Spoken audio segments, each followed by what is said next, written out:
Hi, this is Dr. Emily Jones. I'm here with Charlie Rowe, adapted physical educator and founder of Adapability, which provides adapted PE and physical activity services and supports for professionals and children in the greater Chicago area. Charlie, thank you so much for joining us today. Emily, I'm happy to be here and very excited. Great. Hey, tell us about your story, about where you are now, your role in adaptability, and how you got to where you are. Great. Happy to do so. So where to begin? I guess I'll start with, my jump into special education.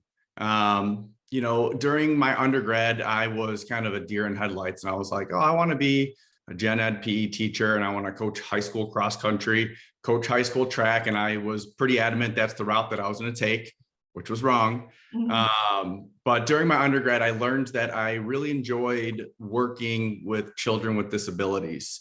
And that was my last semester before student teaching. So kind of during student teaching, although I was doing primarily gen ed PE, my focus was starting to go towards adapted PE.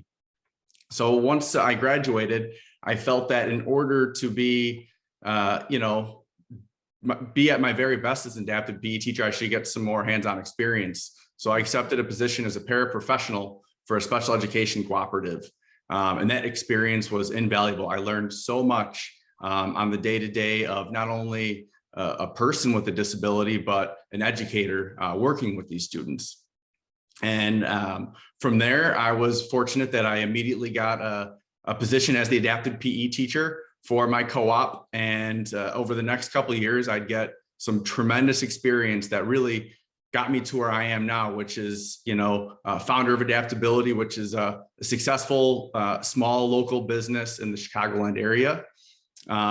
What we do is we provide adapted PE services to students. We do this, via direct services, whether we're teaching or whether we're working with students one-to-one. We also do this by providing coaching to gen ed PE teachers, which I feel is something that the past 5, 6, 7 years has really grown, at least in Chicagoland, in order to help not only students, but their educators with successful inclusion, because inclusion can be great, but it can also be bad.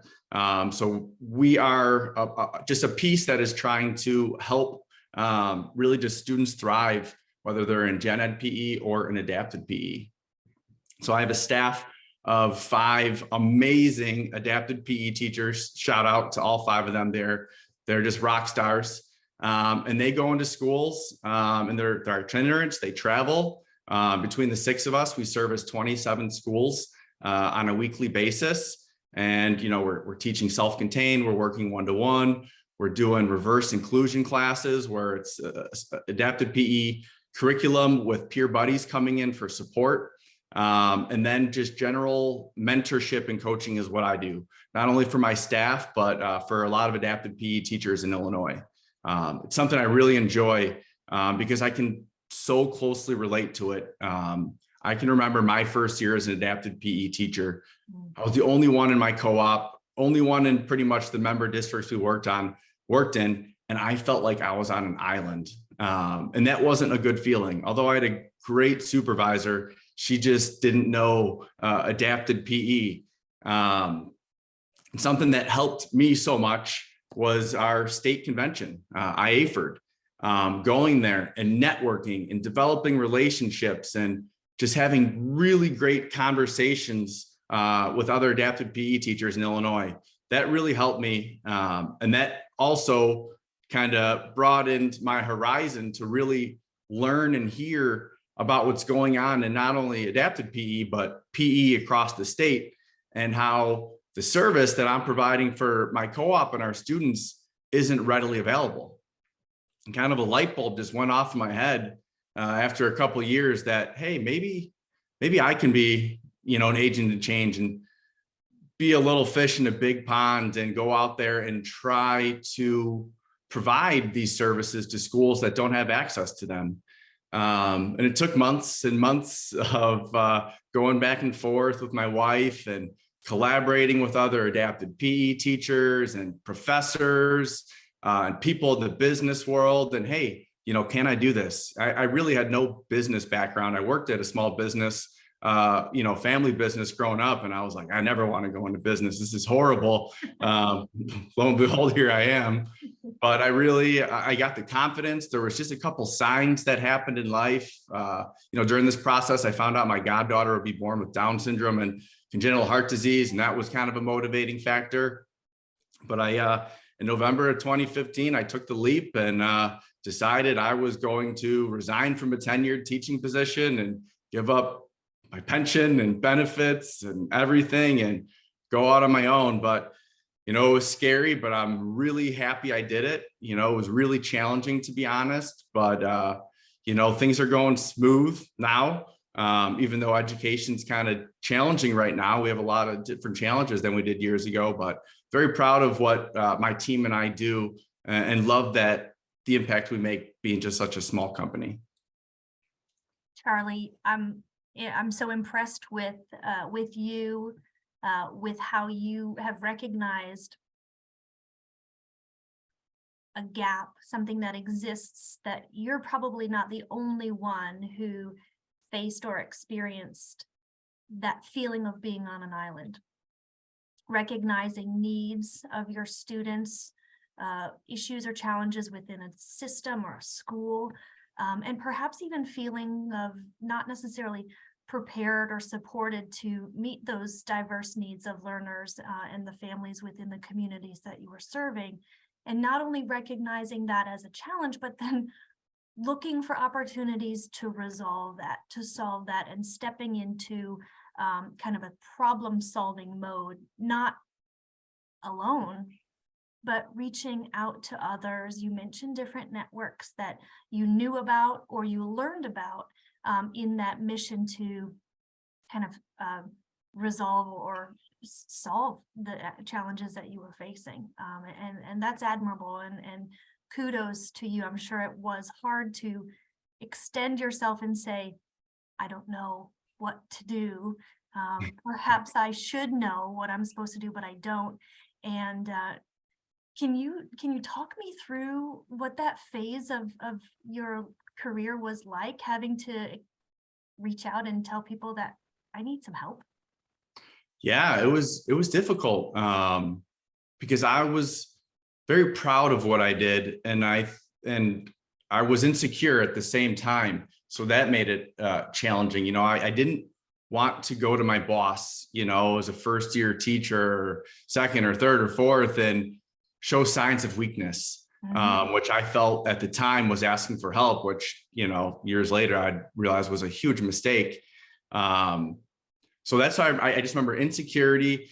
Although I worked with so many helpful people, I really needed reassurance, just people to bounce ideas off of. So that's really where IAFER was huge for me. That first year, meeting other people, in the same position as me, same shoes as me, same questions. And we just really helped each other. And I remember just loving that feeling and being like, I want to make sure no other teacher has to go through what I went through. And so, again, a small piece of adaptability is providing that mentorship and reassurance and just being there for each other and, developing networks.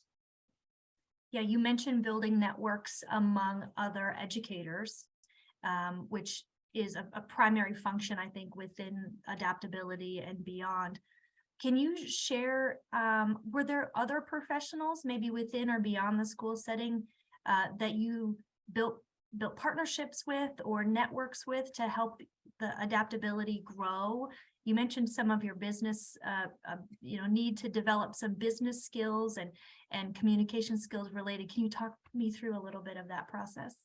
Sure. Yeah. So outside of, writing education with administrators, educators, parents, I went to parents and got their thoughts, if this service were available, would this be a service that not only your child would benefit from, but that you'd be interested in or would advocate for? Because parents are drivers in our schools and they're definitely huge agents of change.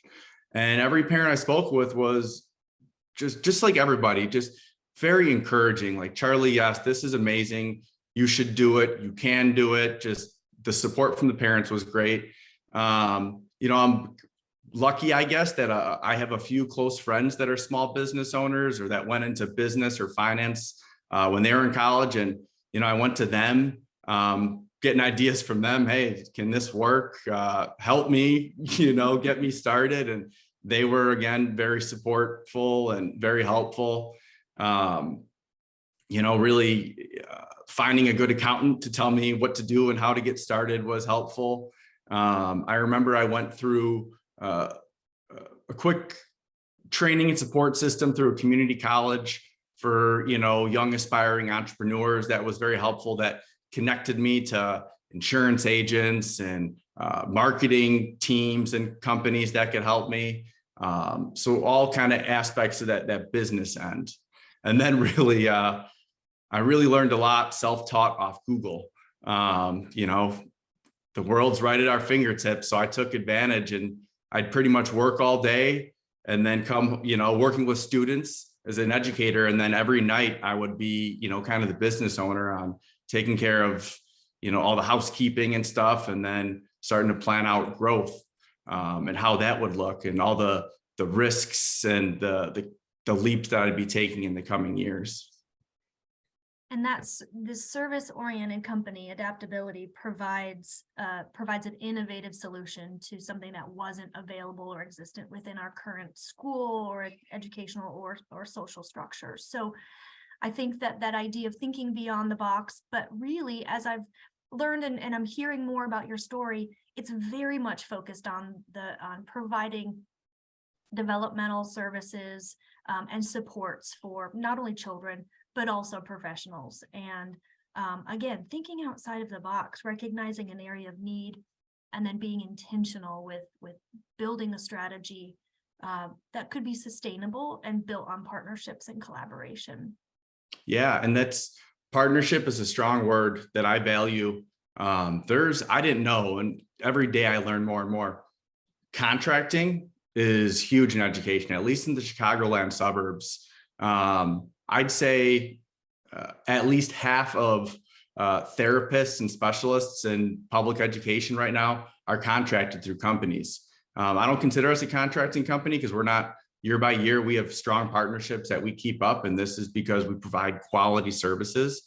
But there are so many physical therapists, occupational therapists, speech pathologists, social workers, psychs that are contracted into schools.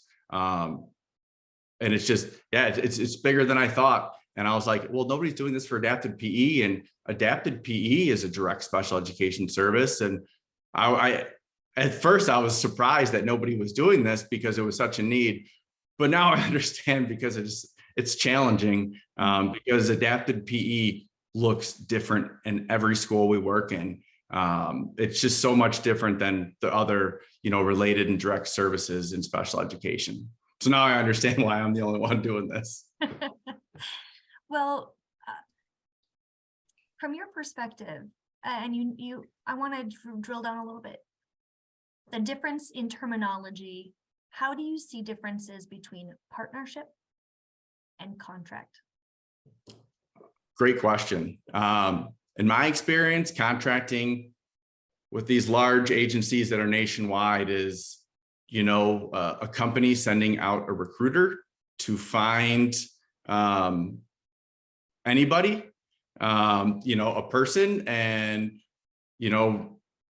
give them a certain amount of money and kind of put them in a school and pay them, and that's it. For me, I'm in our schools. I'm observing our teachers often. I'm communicating and providing strong mentorship to our teachers. They know they can call, text, email me any time of the day and ask me anything with no judgment. And I feel that our school administrators see that and recognize that and appreciate that. And that's why we're considered a partnership. And that's why I know year to year we're going to be back, because my adapted PE teachers are fantastic. And that's a lot on them because they're internally motivated because they're just excellent educators, but also because they love what we do at Adaptability. They love the support. They love our team aspect. They love our culture. They love, just so many supports. I really do my very best to give them everything I can, because I know each and every day is a challenge to be an adapted PE teacher, especially post-pandemic. It could be a very vulnerable position as an educator to have an outsider come in and observe what it is that we're doing in a classroom. Tell me about how you manage or navigate those concerns that teachers might have that an outsider, even well-intended, is going to come in and tell me all of the things that I'm doing poorly, and what I should do better or differently. How do you navigate that? And then, as you've described, going in with no judgment to provide supports and enhancements for those who are adapted physical educators. Sure. Great question. It's something that I navigate all the time, to be honest. I just started a new coaching mentorship role with 3 first-year adapted PE teachers in a cooperative a couple weeks ago, and I could see in their eyes, like, who is this guy and what is he doing here? And really, I explain who I am. That initial meeting, they're anxious. They are so curious because they've never heard of this. Instructional coaching and mentorship being offered to adapted PE teachers doesn't exist really. It's new. And so I let them know, well, first off, when I'm working with their bosses, usually the directors, I let them know, I don't want to have to answer to you and share all of our information. Like, so much of me helping them improve is having that trust with them. So right away, if they know that they have my trust, then I can really, make some gains with them per se. So I just explained that, I'm not this big wig. I'm you. I'm an adapted PE teacher with excellent experience. And so much of that experience comes with being able to be in so many schools and observe so many teachers and continue to learn. And I've worked in nearly 130 schools the past 10 years. And I'm able to, even though I'm there providing a service and mentorship and coaching, I am still learning and absorbing. And I will tell a teacher, I never saw that. I've never thought about this. Can I share this? Because this is gold. And they always say yes. And so I just kind of share what I see. I'm not much of from like a leader or a coach. You're doing this totally wrong, because I'm the mindset, if you are trying, that's step one. And that's the most important, because adaptive PE is trial and error. And I really just try to, gain their trust. And once I have their trust and we have that relationship, they're just so much more loose and engaged and wanting to learn. So PE teachers and adaptive PE teachers I work with, they love the feedback because I provide a lot of reassurance. I tell them what they're doing. That's awesome. That's great. And then I do provide constructive criticism on things they can improve on, and then just share some general ideas on things they can try out. Some of which may work, but a lot of which won't work, because I just have a snapshot of what they're doing on a day-to-day basis. Yeah, that context, understanding their children, their students, the needs, the community, their families, the social challenges, what's going on in the school, in the community, in the country, in the world, and also in the teachers' lives, what's going on in their personal and professional minds and bodies and spirits, from the standpoint of managing their own selves and their self-care, and then extending that care to their children as well.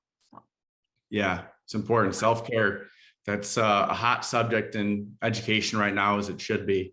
I'm actually doing a professional development this afternoon that's on self-care. I'm doing a yoga and light exercise session, but then there's a self-care, a meditation, and I forget the fourth one. And this is a professional development. This is a teacher institute for the staff that is purely focused on them. And I'm so excited for it. And I want to see more and more of this in years to come. Yeah, we often ask teachers to do and ask teachers to try things for their students. And more, as you're saying, refocusing it to maybe do and try these things for you, right? So instead of doing things to the teachers, if in a way, for them. Yeah. Charlie, from your perspective, across the last 10 years and even in your own training as an adapted PE teacher. Now, given your experiences, what do you think teacher training, whether it's adapted physical education, general physical education, or classroom teachers need to know and do to be more successful in treating and providing services for children with special needs? I would say right now, like a big thing is flexibility. There's so much change going on, whether it's staff and PE, losing your gym space. Really just knowing that you're going to go in and things aren't going to go as planned. There's always going to be hiccups. There's always going to be something going on.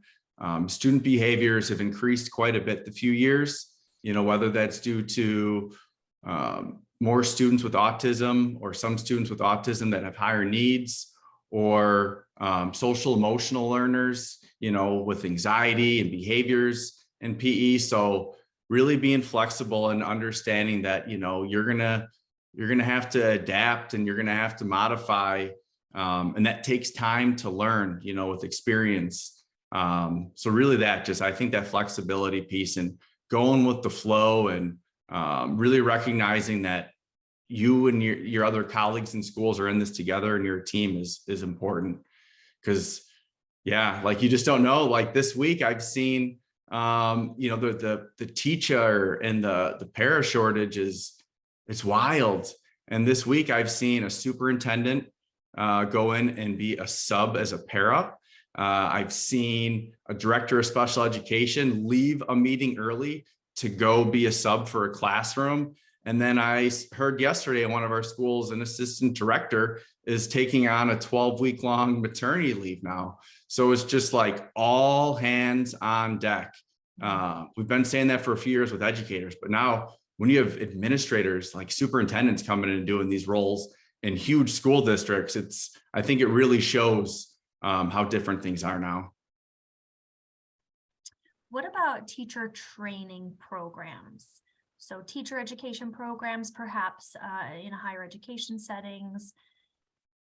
What are some tips or advice that you might have? And it's not a tips and tricks thing, but what are maybe some, not only tips, but also overhaul recommendations or suggestions you might have to better prepare beginning teachers for the diversity of needs that they'll see in schools?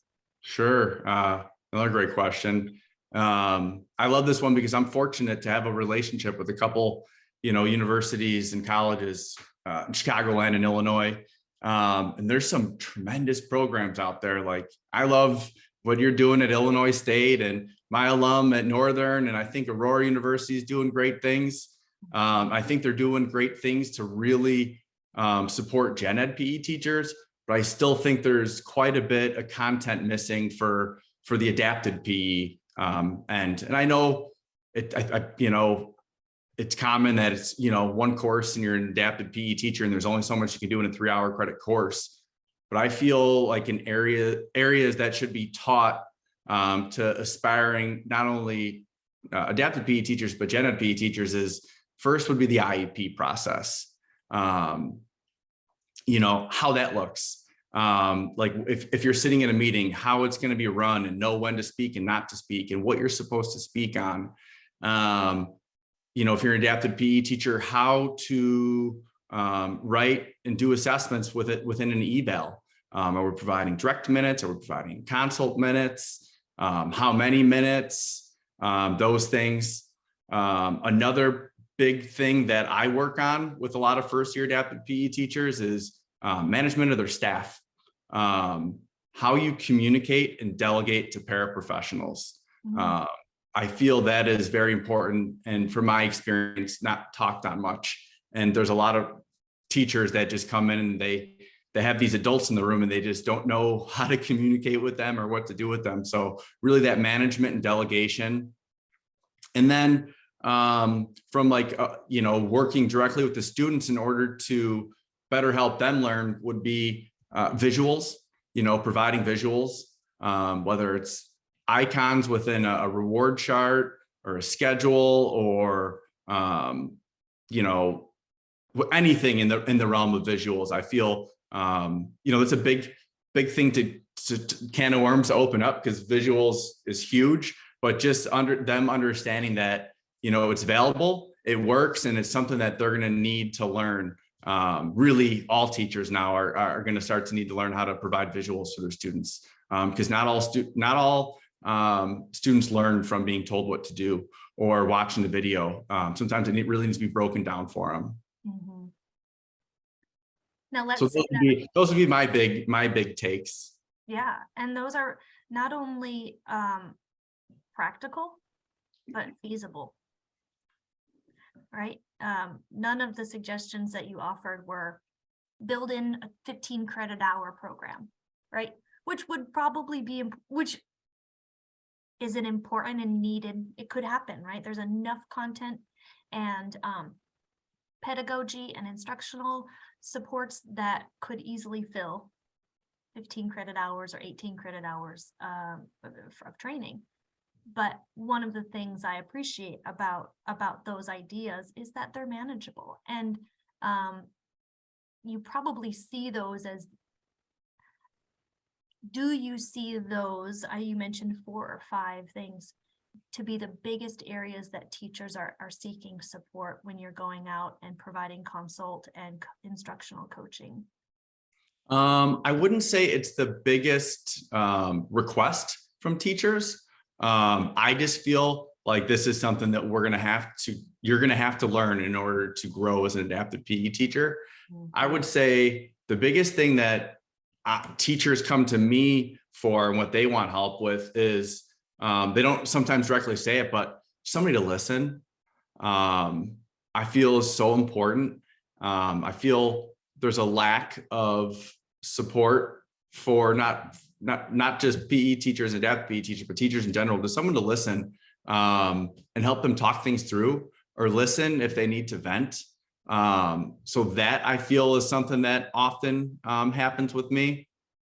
And then a lot of questions I get asked are, I'd like to better understand my students, better understand different disabilities.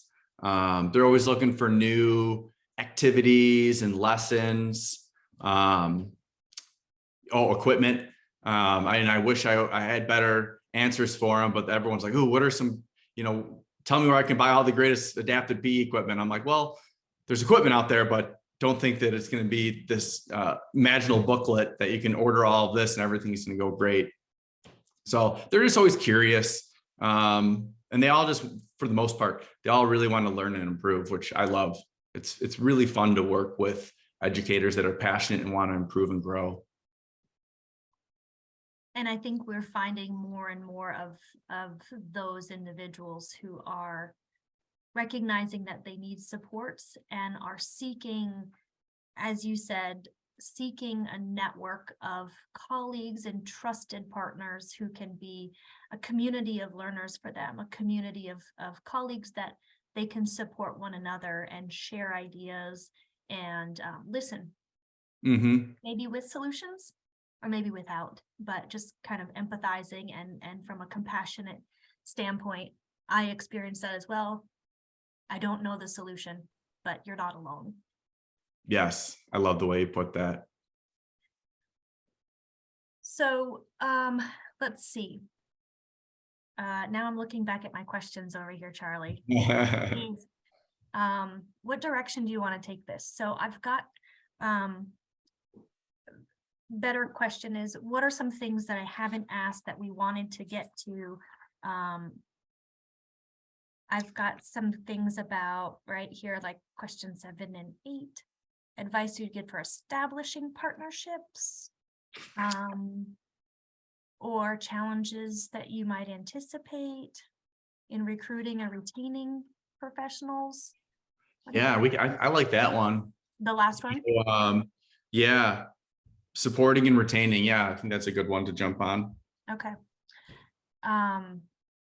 Okay.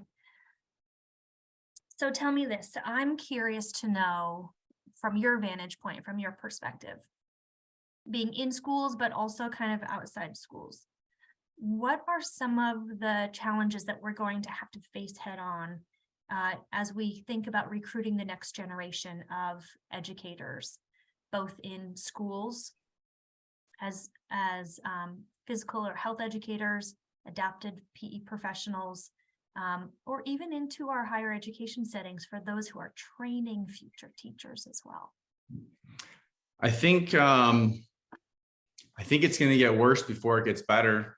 As much as I don't want to say that, at least maybe not from a higher ed standpoint, because it seems like a lot of the universities' numbers are growing in PE, health, and adapted PE, which makes me very happy. But within education and in the shortage we have, I think it's going to get worse before it gets better, which isn't great, which is horrible. But I think a lot of that comes down to a couple things. I guess first I'd say a lot of educators are leaving because of burnout. It's a big word. And I think a lot of the burnout is due to a few things that include, being given too much and not enough time to do it.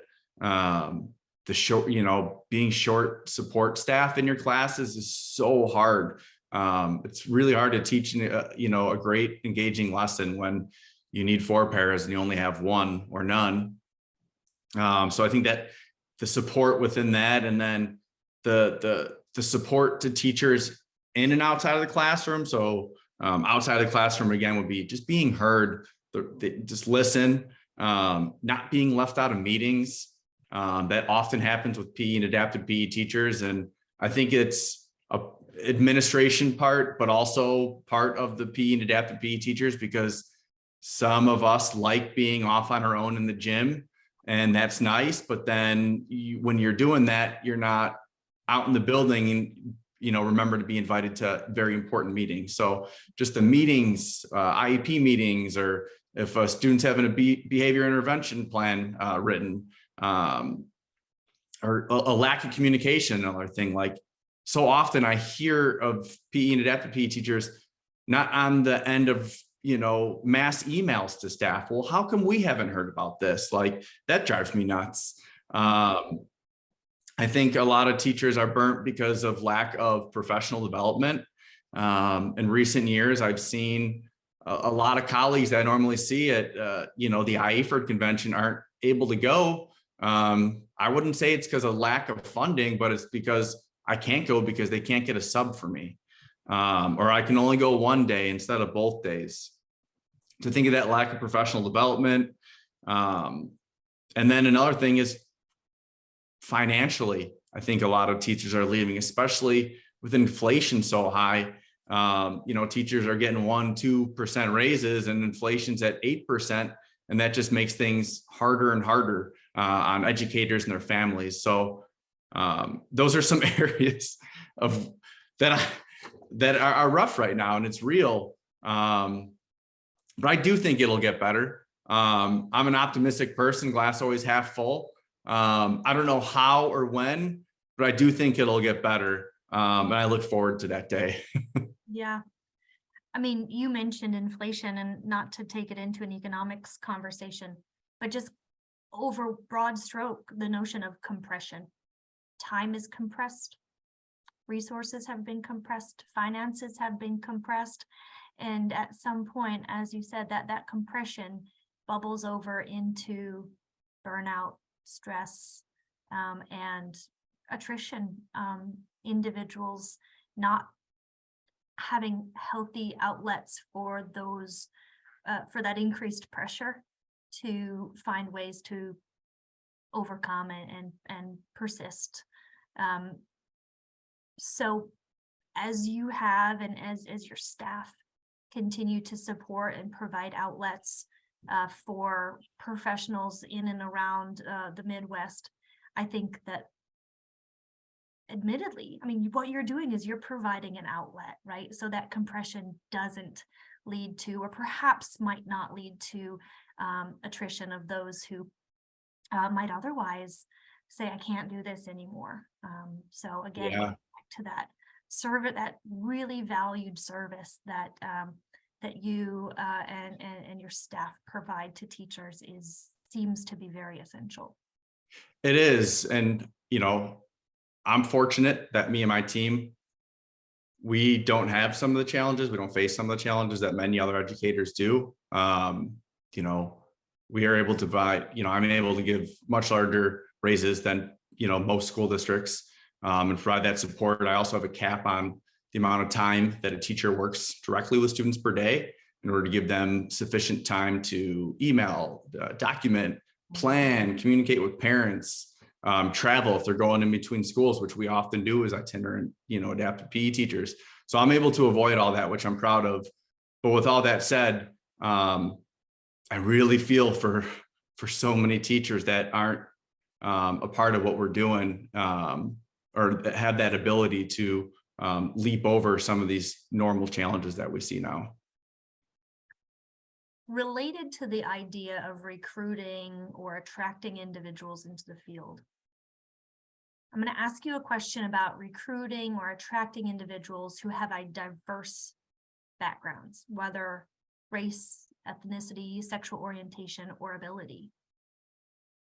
How might, or what are your thoughts about the need to diversify our teaching workforce in and around those constructs of diversity? I think it's important, and I'm seeing it, you know, and like everything you mentioned there, it's absolutely happening in education as it should, whether it's race, ethnicity, sexual orientation, beliefs. I think that's a strong point of public education, is that it is evolving in that aspect where other areas of our country are not. So I'm proud of that, what we're doing in our field in that regard.